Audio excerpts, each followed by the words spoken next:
Hi.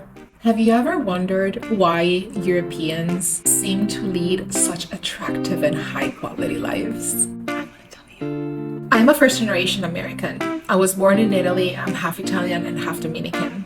And today I want to share with you some of the secrets that my Italian/European family has shared with me throughout the years while growing up in Italy. And for Europeans, it's such ingrained into just the culture and what they do that they don't even notice it.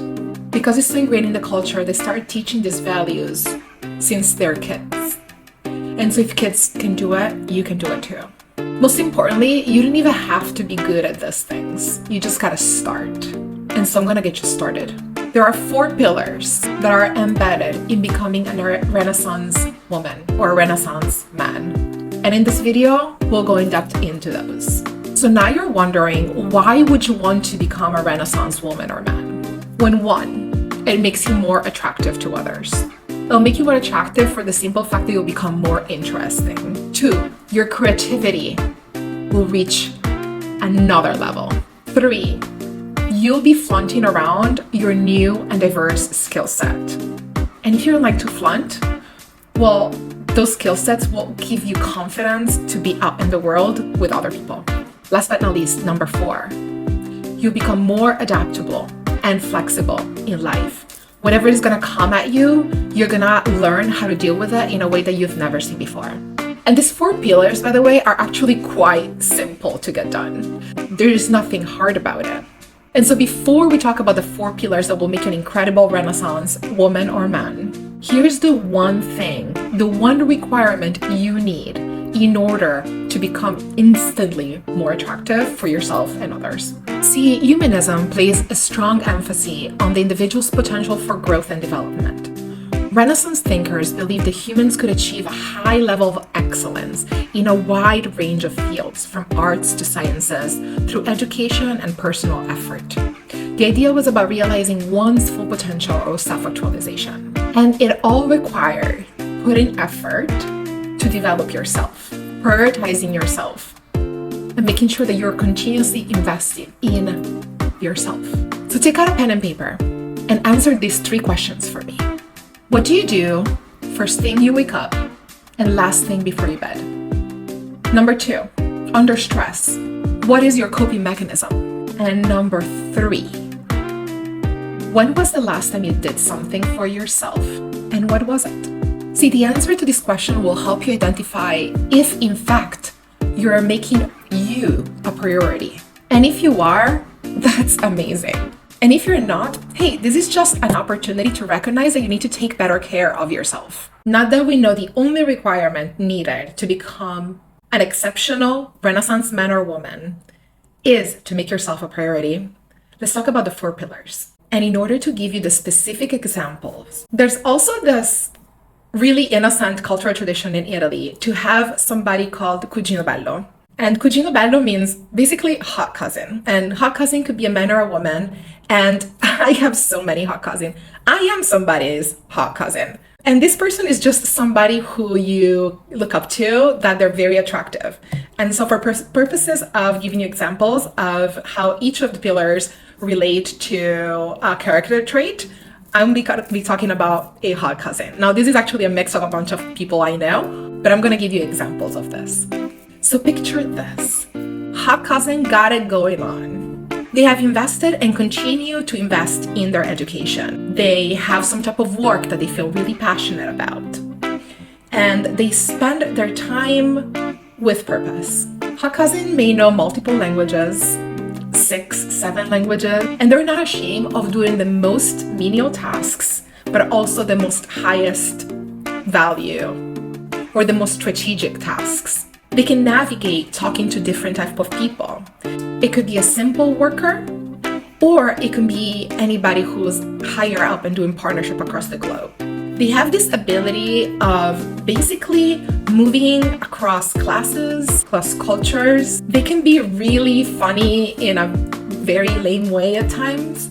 They can also be extremely intelligent and have very serious political conversations. So the first pillar of becoming a Renaissance man or a woman is to develop your mind. See, for Renaissance men in the 1500s, This meant studying multiple fields. They could be interested in aerospace engineering, politics, philosophy, literature. They really spend their time enriching their knowledge across multiple fields or across multiple genres. The way this has come up for me is being able to work in multiple industries. For 1 year, I set myself a goal of reading 52 books, and I did it.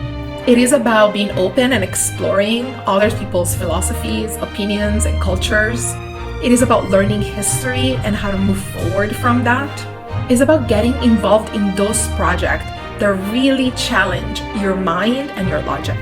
So my advice here is to find topics that you're passionate about, and topics that you may not be as passionate about, but you have a slight interest in. Learn about the mechanics of a gravity battery. Get involved in journalism, politics, philosophy, and culture. Learn about how other people live. Read books. Human knowledge is so vast and infinite that you don't have to limit yourself around the knowledge that you have available to you. You could start looking at knowledge that is adjacent or completely the opposite, and challenge your mind and your brain and your opinions on a daily basis. Hot cousin is also visually attractive. They dress like they know themselves and their body. They find ways to highlight their best features, or at least what they think the best features are. And this is not about being hot, don't get me wrong. This is about creating that confidence within you that makes you hot. It's about taking care of your appearance so you feel more confident in your own body, in your physical body. And whether that's working out, eating healthy, finding a better sense of style, actually putting on clothes that fit you the way you want them to fit you, all that is part of creating a better appearance. And that's pillar number 2. Develop your body and your style in a way in which you feel confident and excited about being seen. Renaissance men and women did this very often. It was a period in time in which they explored fashion in many different ways. And we're always importing things from different countries in order to update their sense of fashion. More colors were introduced into clothing during this period of time, and people took a sense of pride in dressing for different occasions. My experience with my own body and style has been a little bit interesting. As a mixed woman, I am half Dominican and half Italian. Growing up in Italy, I always felt out of place.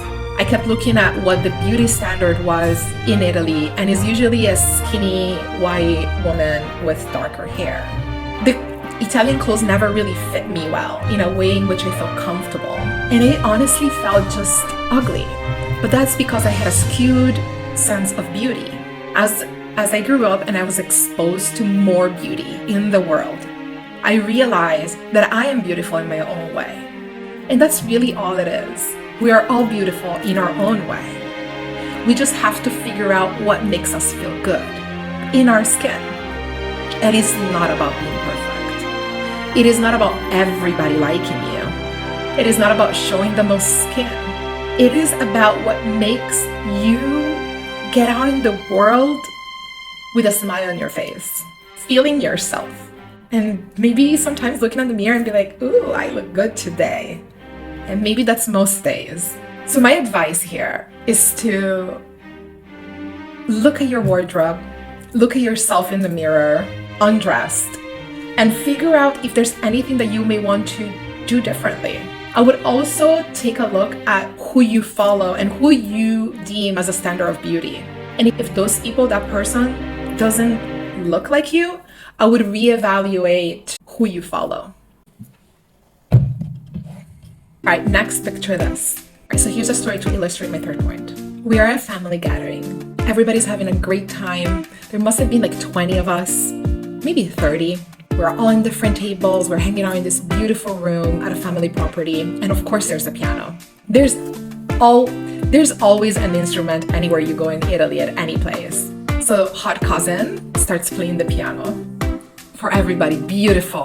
He's going with the piano and everybody's like, oh my God, this is amazing. Oh, the sound was beautiful. He knew the piece, but he was like, oh, that's so cool that as an adult you can like just show up and do something that is entertaining to your family, but it's also, honestly, I think quite attractive. The ability to have a skill that you can use in front of people that is not related to your office job or how much money you make or how many books you read, it's very attractive. So her cousin is playing the piano, and at the end everybody's just in silence and in awe, and just like all the buzz and the noise from the room goes down. And once he's done, everybody's clappy and whatever. And a few people try to do other things afterwards, like say a funny joke or kind of like divert the attention. But when you're invested into an art like that, there's nothing that can take attention away from you. So the third pillar is to develop an art, to use your creativity, and to build something amazing through it. The way this was expressed in Renaissance men during the 1500s is that actually they learned multiple forms of art.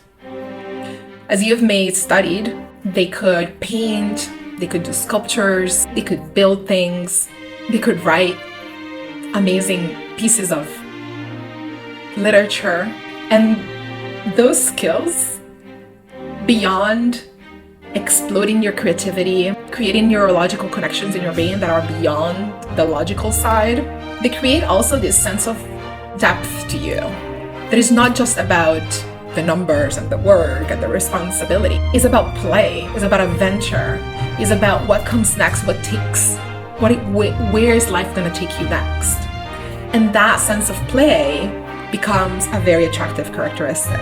In my experience, how that showed up is, for example, I still play the piano and I teach myself how to play the piano, but I also do videos and content. I am using my creativity to create my own startup. And I have dabbled also in photography. So my advice here is to find an art or a creative outlet that you feel passionate about and express it that way. I think I would go as far as saying that it could also be like playing a sport. And I know that's related to the body, but it's not. Because when you play a sport, you're showing off your creativity during the playtime. It's acquiring those creative skills that will fire you up, literally. But it makes you more interesting as a person when you have other aspirations beyond your mind and your physical appearance. Because of this renowned sense of confidence, now you're ready to get out in the world, express yourself in different situations, and somehow feeling confident that you'll be able to handle whatever comes at you. Maybe you'll have new conversations with old friends, you'll join communities and meet new friends, and you may be able to relate with people across multiple cultures. And that is pillar number 4, to develop your social circles and community. All of the sudden, because you've exposed yourself to different ways of living and being, you can transcend social status or social classes, borders and cultures, relate to people in a different way that is not so superficial, and actually being a little bit more deep. Renaissance men and women in the 1500s were able to conversate with the working class and the higher class. They were deeply involved in the community and trying to make change. And at the same time, they spent time creating and investing into human knowledge. They took care of the physical appearance and their bodies, and the body standards were across the spectrum. But they all did that by exposing themselves to the community at large, across continents, across oceans and rivers, and by commingling with others and exposing themselves to multiple experiences. So imagine yourself having invested into these 4 areas of your life: your mind, your body, your creativity, and your social network. You're walking around with this new sense of worth and comfort, and your energy has shifted. Now imagine you meet a stranger at a bar, at a coffee shop, practicing your craft, and imagine the types of new conversations that you might have. All of a sudden, life becomes a little less dull and a lot more brighter. Oh, and by the way, I'm Marina. I'm a content creator, but I'm starting my own company. And I'm creating these video diaries for myself, but also to help others and to honestly create some fun content that maybe other people can enjoy too. These topics are some of the things that I have wanted to talk about, which are related to technology and humans and how these two go together. So if you like this video, you know what to do, and I hope to see you the next time. I hope you also leave in the comments and tell me, what do you think? What are some of the areas you have invested in or have not? And maybe some of the ideas that this video sparked for you. I hope to see you soon. Bye.